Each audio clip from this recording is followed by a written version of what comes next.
どうもリュウクです。今回はこのマムートとゴーアウトのコラボバックパックアーバンロープバッグっていう製品をレビューしていきたいと思います。このバッグは以前見かけて欲しいなと思ったタイミングで買おうとしたら完売して買えなかったんですが 2.0 っていうバージョンアップした形で再販されたので今回買ってみました。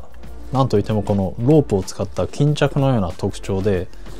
かつバックパックにもなってトートバッグにもなるっていう 2way のスタイルは初めて見たのでめちゃめちゃ楽しく使うことができました。それでは早速使っていて良かった点、少し気になるなと思った点話していきます。それでは行ってみましょう。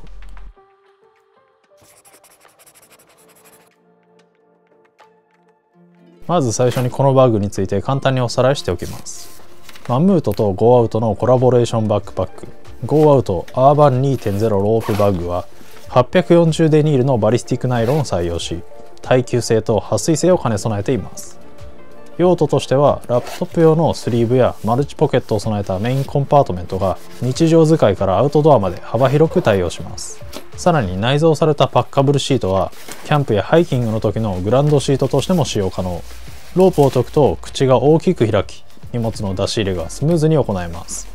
シンプルながらアウトドア感を演出するデザインが魅力のアイテムです。それでは早速良かった点から話していきます。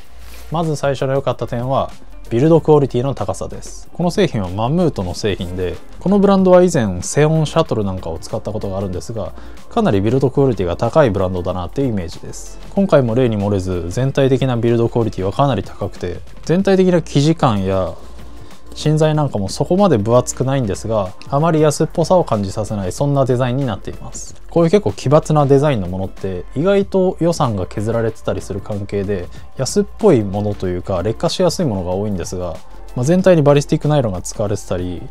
このロープもかなり丈夫そうなものが使われているのでそこまで劣化が激しくないんじゃないかなって思います。あとは使いやすさという意味でもこういった独特なデザインだから使いにくいといったこのデザインによって使いにくさが出ちゃうみたいなことはなかったです。2つ目の良かった点はバックパックとトートバッグの変形の仕方が最高という点です。こういった 2way バッグのほとんどが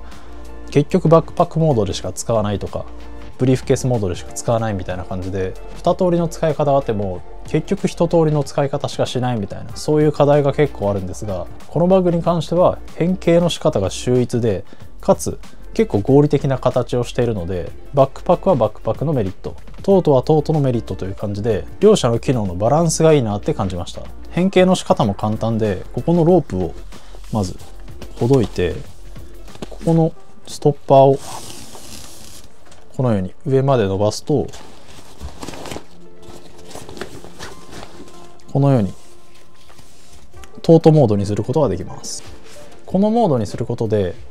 バッグの底面が平らになるので買い物した時に例えばお肉のパックだったりお弁当なんかは平たい面に置かないとこぼれてしまう恐れがあるんですが、バックパックのモードで出かけて帰りに買い物して帰るみたいな時もわざわざ袋を購入しなくてもいいぐらいの量を買った場合はこのモードにしてさっと入れることでスーパーで買ったお惣菜とかそういったものを安定的に持ち運ぶことができます。あとトートバッグとしても結構使いやすくて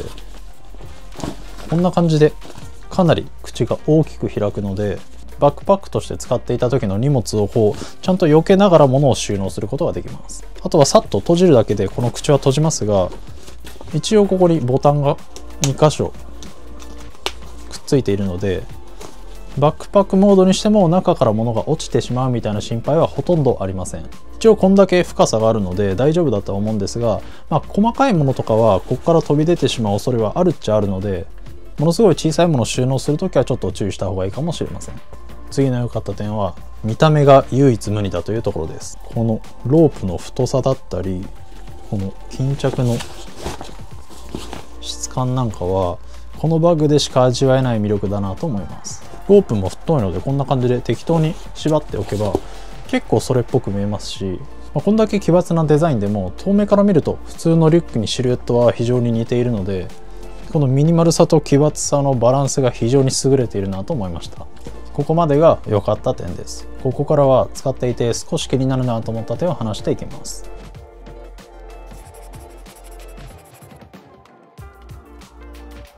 まず1つ目はこのサイドポケットの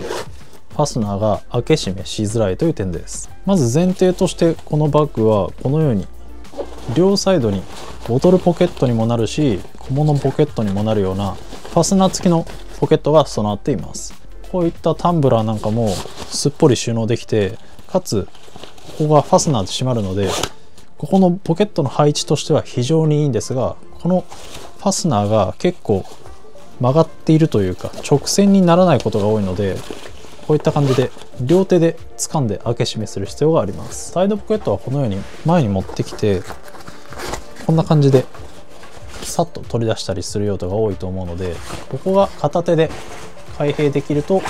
さらに良かったんじゃないかなって思いました。ただね、ここかなり深いポケットでサングラスだったり財布だったりかなりいろんなものを収納できるので、見た目的にもそんなに目立たないですし、用途としてもかなり幅広く使えるので、僕はこのポケットかなり気に入っています。次の気になった点は、容量がパンパンになるとここのメインのファスナーが開けづらいというところです。この巾着のロープのとこ以外にもメインのセクションにアクセスできる上部のメインファスナーポケットがあるんですが、容量が少ない時、空っぽの時なんかはスムーズに開閉できますが、ここにこういった感じでかぶせがあって、ファスナーを覆い隠してくれるおかげで雨なんかには強くなるんですが、このかぶせが結構干渉するので荷物がパンパンになってくると結構開け閉めしづらいなといった印象です。このようにひんむいてしまえば干渉しないので工夫すれば結構使いやすいんですが、出先でどんどん荷物が増えていったり、あとは買い物してかなり物を買ってしまうとバックパックモードで使うってなると結構使いづらいところが出てくるんじゃないかなって思います。次の気になった点は、ここのアジャスター部分が普通のバックパックと逆になっているというところです。多くのバックパックはこんな感じでショルダーハーネスのパッドの付け根にアジャスターがついているので、こんな感じで胸の少し下あたりから